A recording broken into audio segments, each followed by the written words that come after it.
नमस्ते दोस्तों, आज हम भूगोल विषय में बीए पार्ट 3 में पेपर 2 भारत का भूगोल में जो आज हमारा टॉपिक है भारत की भौगोलिक संरचना तथा भू आकृति विज्ञान का अध्ययन करेंगे। क्या आपने कभी सोचा है चट्टानें व मिट्टी आपस में संबंधित है? क्योंकि असंगठित चट्टानें वास्तव में मिट्टियाँ ही हैं। पृथ्वी के धरातल पर चट्टानों व मिट्टियों में भिन्नता धरातलीय स्वरूप के अनुसार पाई जाती है।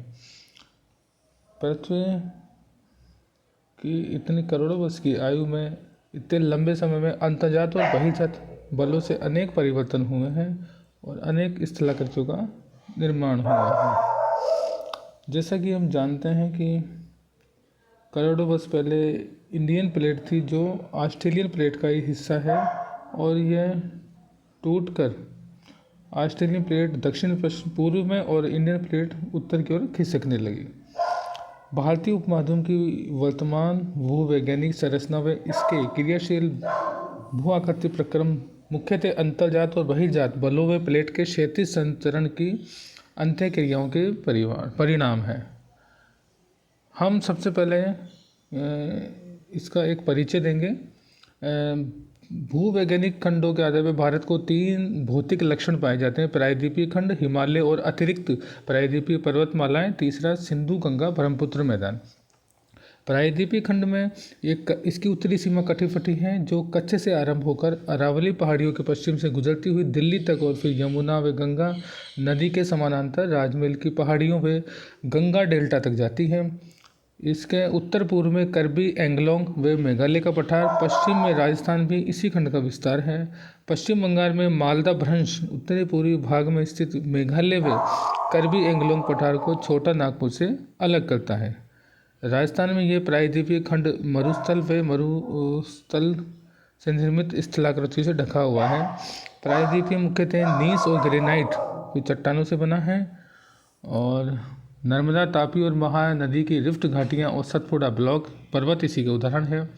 इसमें कुछ अवशिष्ट पहाड़ियाँ भी हैं जैसे अरावली, नल्लामाला, जावदी, वेलिकोंडा, पालकोंडा श्रेणी और महेंद्रगिरी। सेकंड है हिमालय और अन्य अतिरिक्त प्रायद्वीपीय पर्वतमालाएं। कठोर व स्थिर प्रायद्वीपीय खंड के विपरीत यह नवीन हैं, दुर्बल हैं और लचीली हैं और यहाँ पे कई प्रकार की स्थलाकृति इसमें वलन, भ्रंश और सेप थ्रस्ट बनते हैं और जो मुख्य स्थलाकृति है गोल्ड, वी आकारी घाटियाँ, शिप्रिकाएँ, जलप्रपात। तीसरा है हमारा सिंधु गंगा ब्रह्मपुत्र मैदान। मूलतः ये एक भू अभिनति गर्त है जिसका निर्माण हिमालय पर्वत निर्माण की प्रक्रियाओं के तीसरे चरण में हुआ था। तब से इसे हिमालय और प्रायद्वीप से निकलने वाली नदियां अपने साथ लाए हुए अवसादों से इसे पाट रही है। इन मैदानों में जलोढ़ की औसत गहराई 1000 से 2000 मीटर है। हम ये जानते हैं कि किसी स्थान की भू आकृति उसकी संरचना, प्रक्रिया और विकास की अवस्था का परिणाम है। मोटे रूप से हम भारत को निम्नलिखित भू आकृतिक उपखंडों में बांट सकते हैं: उत्तर तथा उत्तरी पूर्वी पर्वतमाला, उत्तरी भारत का मैदान, प्रायद्वीपीय पठार, भारतीय मरुस्थल, तटीय मैदान और द्वीप समूह। इसमें आज हम प्रथम उत्तर और उत्तरी पूर्वी पर्वतमाला का अध्ययन करेंगे।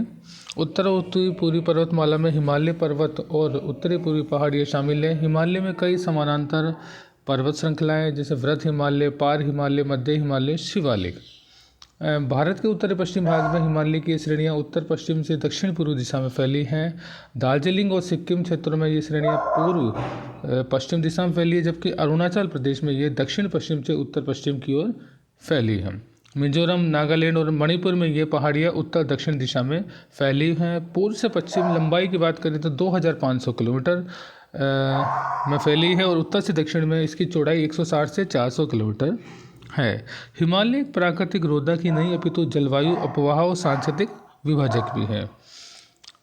अब हम इसको हिमालय को निम्नलिखित उपखंडों में बांट सकते हैं: कश्मीर या उत्तर पश्चिमी हिमालय, दूसरा है हिमाचल और उत्तरांचल हिमालय, तीसरा है दार्जिलिंग और सिक्किम हिमालय, चौथा है अरुणाचल हिमालय, पांचवा है पूर्वी पहाड़ियाँ और पर्वत। आज हम इतना ही और नेक्स्ट अगले लेक्चर में धन्यवाद।